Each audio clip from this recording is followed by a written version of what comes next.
అదే RTV app వార్తల్ని క్షణాల్లో చదివే అవకాశం ఉంటుంది. ఒక న్యూస్ పేపర్, ఒక టెలివిజన్ ఛానల్ మీ చేతుల్లో ఎప్పుడూ ఉంటాయి. Welcome to RTV. నేను శివరామకృష్ణ. ఈరోజు క్యాన్సర్ సంబంధించి స్త్రీలలో ఎక్కువగా బ్రెస్ట్ క్యాన్సర్తో బాధపడుతున్నారు. అయితే ఈ బ్రెస్ట్ క్యాన్సర్ ఎందుకు వస్తుంది, ఏ వయసు వరకు వస్తుంది అనే విషయంపై doctor Hariprasad Achanti, surgical oncologist, HCG Pinnacle hospital నుంచి డాక్టర్ గారు మనతో పాటు ఉన్నారు. మనకి అన్నీ చాలా డీటెయిల్గా ఎక్స్ప్లెయిన్ చేయడానికి బ్రెస్ట్ క్యాన్సర్ కోసం. డాక్టర్ గారు నమస్తే సార్. నమస్తే అండి. మొదటగా నాకు ఈ అవకాశం ఇచ్చినందుకు చాలా ధన్యవాదాలు ఆర్టీవీ గారికి. సో మనం చాలా విషయాలు తెలుసుకోవాల్సింది ఉంది మన బ్రెస్ట్ క్యాన్సర్ గురించి. ఎందుకంటే స్త్రీల్లో one of the most important, అంటే చాలా ఇంపార్టెంట్ క్యాన్సర్స్లో ఒకటి అనమాట. సో డాక్టర్ గారు, మీ స్టడీస్ అన్నీ ఎక్కడ జరిగాయి అంటే? అది నేను గుంటూరు మెడికల్ కాలేజ్లో ఎంబీబీఎస్ చేశానండి. చేసి ఆ తర్వాత army hospital research and referral, AFMC, ఒక ఎపెక్స్ హాస్పిటల్ అనమాట, అక్కడ ఢిల్లీలో చేశాను ఎంఎస్. ఆ తర్వాత సూపర్ స్పెషాలిటీ సర్జికల్ ఆంకాలజీ చేశాను పట్నాలో, మహావీర్ క్యాన్సర్ సంస్థాన్, పెద్ద ట్రస్ట్ హాస్పిటల్ అనమాట. తర్వాత నేను అక్కడే మేదాంతా హాస్పిటల్ నార్త్ ఇండియాలో చేశాను అనమాట. ఆఫ్టర్ లాంగ్ టైం నేను మళ్ళీ మన ఓన్ స్టేట్కి తిరిగి వచ్చేసాను. నిజంగా నాకు చాలా సంతోషంగా ఉంది నా ఓన్ స్టేట్కి నేను తిరిగి రావటం అనేది. థ్యాంక్ యూ డాక్టర్ గారు. డాక్టర్ గారు, ప్రధానంగా ఇప్పుడు బ్రెస్ట్ క్యాన్సర్ నిజంగా చాలామంది సహజంగా ప్రస్తుత రోజుల్లో ఎక్కువగా మనం వింటున్నాం బ్రెస్ట్ క్యాన్సర్. అందులోని ఒక 60-50 ఆ ఏజ్ దాటిన తర్వాత అయితే ప్రస్తుత రోజుల్లో ఎంతమందికి బ్రెస్ట్ క్యాన్సర్ వస్తుంది, ఏ వయసు వరకు ఎక్కువ వస్తుంది? చాలా ఇంపార్టెంట్ క్వశ్చన్ అండి.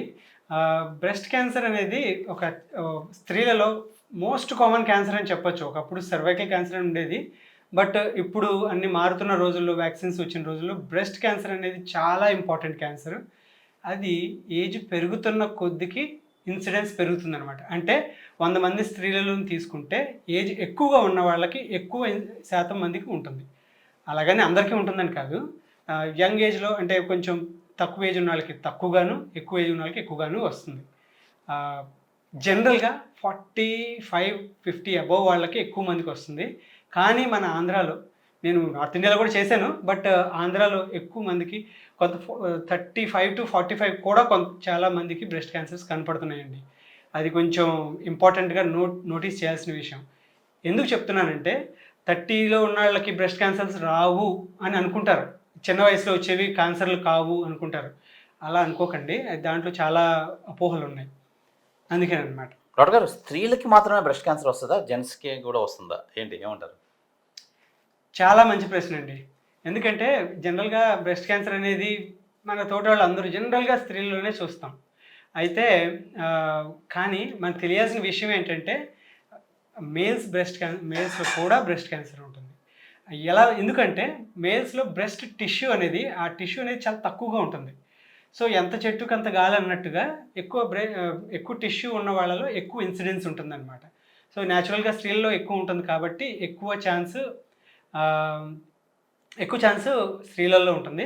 బట్ ఒక 5-10% ఛాన్సెస్ మేల్స్లో కూడా ఉంటుంది. అంటే 100 క్యాన్సర్లు చూస్తే బ్రెస్ట్ క్యాన్సర్లు, దాంట్లో ఒక 4-5 బ్రెస్ట్ క్యాన్సర్లు మగవాళ్ళలో కూడా ఉంటుంది, పురుషుల్లో కూడా. నేను ఇన్ఫ్యాక్ట్ చాలామంది మగవాళ్ళకి బ్రెస్ట్ క్యాన్సర్స్కి ట్రీట్ చేశాను సక్సెస్ఫుల్గా. డాక్టర్ గారు, ఇప్పుడు కణితులు మెయిన్ క్యాన్సర్ని మనం కణితులతోనే గుర్తిస్తుంటుంటాం. ఇప్పుడు కణితులు వచ్చినవన్నీ క్యాన్సర్లేనా, ఏం చెప్తారు? అదొక చాలా ఇంపార్టెంట్ క్వశ్చన్ అండి. చాలా ధన్యవాదాలు ఈ క్వశ్చన్ తీసుకొచ్చినందుకు. కణితులతో మొదలవుతాయి క్యాన్సర్లు అన్నీ కూడా, కానీ అలాగని అన్ని కణితులు క్యాన్సర్లు కావు. ఇందాక చెప్పాను కదా, ఎర్లీగా ఫస్ట్లో చిన్న వయసులో వచ్చే వాళ్ళకి క్యాన్సర్లు తక్కువ, పెద్ద వయసులో వచ్చే వాళ్ళకి క్యాన్సర్ ఎక్కువ అని. అలాగే కణితులు ఉన్న వాళ్ళలో తక్కువ ఏజ్లో ఉన్న వాళ్ళకి బినైన్ ట్యూమర్స్ ఎక్కువ ఛాన్సెస్ ఉంటుంది. అదే కణితులు ఓల్డ్ ఏజ్లో వస్తే క్యాన్సర్ వచ్చే ఛాన్స్ ఎక్కువ. సో అన్ని కణితులు క్యాన్సర్లు కావండి, కానీ ఆల్మోస్ట్ అన్ని క్యాన్సర్లు కణితుల రూపంలో మొదలవుతాయి. సో ఇది మీరు ఇంపార్టెంట్గా గమనించాల్సిన విషయం. డాక్టర్ గారు, ఇప్పుడు బ్రెస్ట్ క్యాన్సర్ వచ్చిందని మనం ఎలా కనిపెడతారు, అసలు మనకి ఎలా తెలుస్తుంది అసలు? ఇది ఒక ఇంపార్టెంట్ ఆస్పెక్ట్ అండి. ఎందుకంటే ఏ క్యాన్సర్కైనా ఫస్ట్ డయాగ్నోస్ చేయటం అనేది చాలా ఇంపార్టెంట్. డయాగ్నోసిస్ అనేది స్టార్టింగ్ పాయింట్ అనమాట.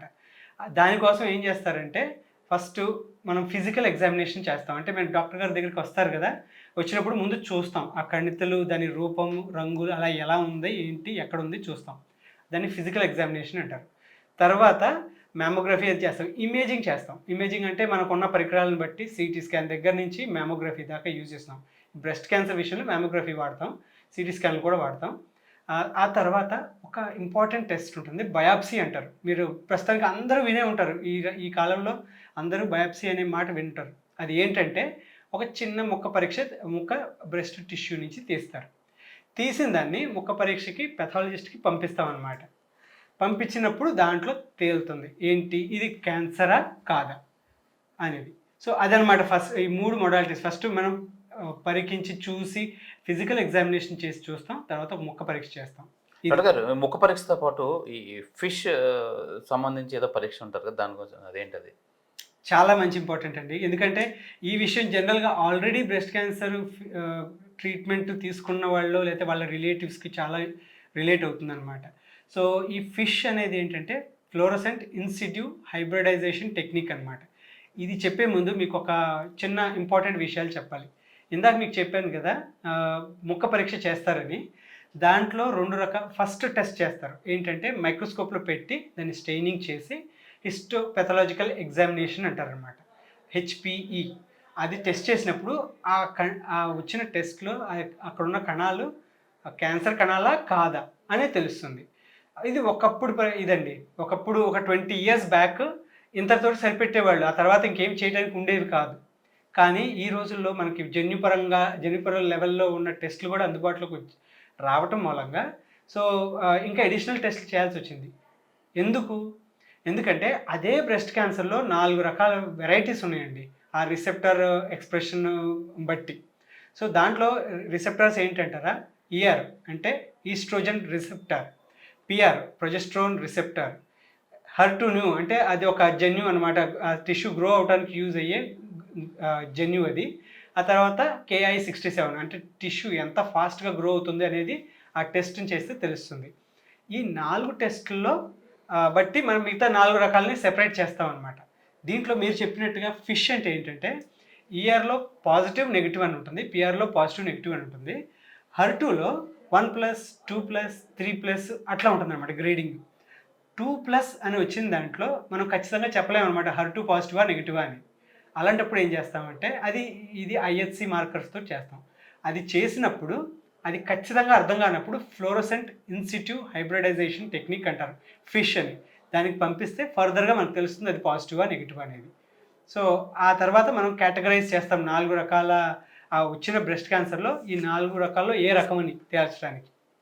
డాక్టర్ గారు, ఇప్పుడు బ్రెస్ట్ క్యాన్సర్ అంటే సాధారణంగా స్త్రీలు అంటే అది రిలేటెడ్ ఏమైనా వస్తే బ్రెస్ట్ తీసేస్తే మంచిదని చెప్పి సజెస్ట్ చేస్తారు డాక్టర్స్.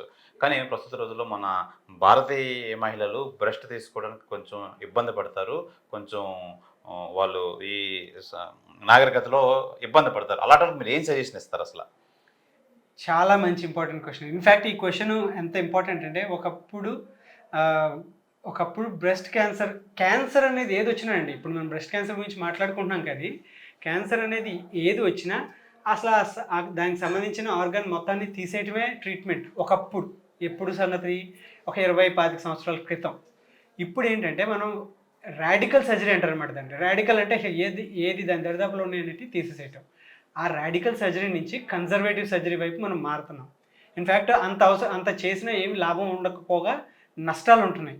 పేషెంట్ సర్వైవ్ అవుతున్నారు కానీ దాంట్లో లైఫ్ ఉంటుందా, దాంట్లో జీవం ఉంటుందా, జీవించుంటున్నారు కానీ జీవం లేకుండా బతుకుతున్నారు. సో అలాంటి అవసరాలు లేవండి ఈ రోజుల్లో. మంచిగా ఏంటంటే ఇప్పుడు మనం ఎంతవరకు అవసరమో లైఫ్ కాంప్రమైజ్ అవ్వకుండా ఎంతవరకు అవసరమో అంతవరకే చేయటం అనేది స్టాండర్డ్ అనమాట. ఇప్పుడు మీరు చెప్పారు కదా బ్రెస్ట్ మొత్తం తీసేసేస్తే ఇబ్బంది పడతారనేది, అది చాలా ఇంపార్టెంట్ అంశం.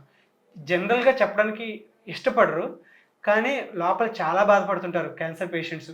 ఒకప్పుడు మొత్తం బ్రెస్ట్ మొత్తం తీసేసేవాళ్ళు, కానీ ఈ రోజుల్లో అది స్టాండర్డ్ కాదండి. ఒకవేళ ట్యూమర్ కనుక మరీ ఎక్కువగా లేకపోయినా చాలా ఎక్సెప్షనల్ కేసెస్లో తప్ప బ్రెస్ట్ మొత్తం తీయాల్సిన అవసరం లేదు. స్టాండర్డ్ సర్జరీ ఏంటంటే బ్రెస్ట్ తీయకుండా ఆ లంప్ విత్ అంటే సఫిషియంట్ మార్జిన్ అనమాట, ఆ ట్యూమర్కి కొంచెం ఎక్కువ మార్జిన్ తీసుకుని తీస్తే సరిపోతుంది. దీన్నే బ్రెస్ట్ కన్జర్వేటివ్ సర్జరీ అంటారు. సో మన దగ్గర ఆ టెక్నిక్స్ అన్నీ మన దగ్గర అవైలబుల్గా ఉన్నాయి. ఈ రోజుల్లో మనం బ్రెస్ట్ తీస్తున్నాము అంటే చాలా ఆలోచించాల్సిన విషయం. ఎందుకంటే సోషల్‌గా చాలా ఆత్మ న్యూనతకి ఫేస్ చేస్తూ ఉంటారనమాట మన మహిళలు తీసేసిన తర్వాత. డాక్టర్ గారు, ఇప్పుడు సర్వైకల్ క్యాన్సర్లో ప్రివెంటివ్ టీకాలు, ఇంజెక్షన్స్ వచ్చాయి, వ్యాక్సినేషన్స్. అలాంటి బ్రెస్ట్ క్యాన్సర్లు ఏమైనా ఉన్నాయా? బ్రెస్ట్ క్యాన్సర్‌లో అలాంటిది ప్రివెన్షన్ వైస్‌గా అయితే లేవండి. కానీ మనకు ఒక ఇంపార్టెంట్ సాధనం ఉంది మన దగ్గర, మ్యామోగ్రఫీ అని. ఓకే. సర్వైకల్ క్యాన్సర్‌కి వ్యాక్సిన్ ఎందుకు ఇస్తాము? అది దాంట్లో చేంజెస్ స్టార్ట్ అవ్వక ముందే, మన వైరస్ ఇన్ఫెక్ట్ చేయకముందే ఇచ్చేస్తాం. ఆ వైరస్ ఇన్ఫెక్టే చేయదు. కానీ ఇక్కడ ఏంటంటే దాని తర్వాత ఒక చిన్న మైక్రో కాల్సిఫికేషన్స్ అంటారు. అవి డిటెక్ట్ చేస్తుందన్నమాట మ్యామోగ్రఫీ. మ్యామోగ్రఫీ అలా డిటెక్ట్ చేసి ఆ కాల్సిఫికేషన్స్ ట్యూమర్ లాగా మారటానికి చాలా టైం ఉంటుంది. ఆల్మోస్ట్ 2-3 సంవత్సరాల దాకా పడుతుందన్నమాట. అంటే 2-3 సంవత్సరాల ముందే ఆ మైక్రోస్ కాల్సిఫికేషన్స్ రూపంలో మనం మనం కనుక్కోవచ్చు అనమాట. సో స్క్రీనింగ్ అంటారనమాట. అది టీకా లాంటిది కాదు, బట్ స్క్రీన్ చేసుకోవచ్చు. ఇన్ఫ్యాక్ట్ 40 పైన ఉన్న ప్రతి మహిళ ప్రతి సంవత్సరం ఒకసారి మ్యామోగ్రఫీ స్క్రీనింగ్ చేయించుకుంటే ఈ ఈ ముందు ఎర్లీ సిమ్టమ్స్ ఉన్న వాళ్ళు కనిపెడతారనమాట. అడ్వాన్స్గా మనం అడ్వాన్స్గా అవసరం లేదు, ముందుగానే తెలుసుకునే అవకాశం ఉంటుంది. ఓకే. ఓకే.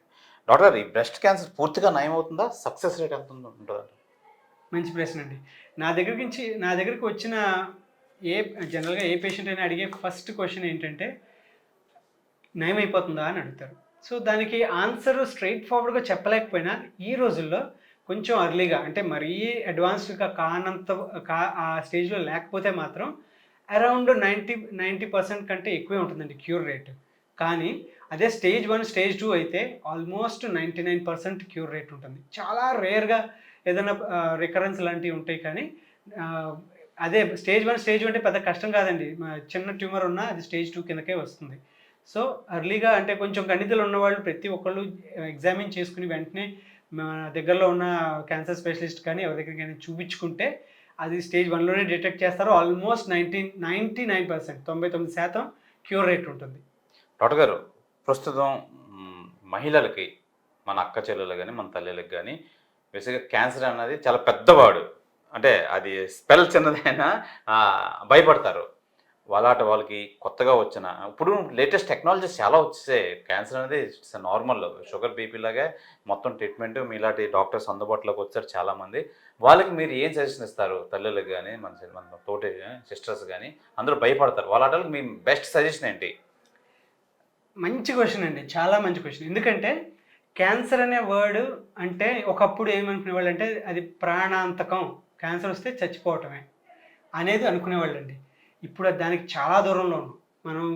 ఇదంతా ఒక 30-40 సంవత్సరాల క్రితం అంటే ఓకే, కానీ ఇది ఏమాత్రం క్యాన్సర్ అన్నంత మాత్రాన కంప్లీట్ మరణమే అనేది కాదు.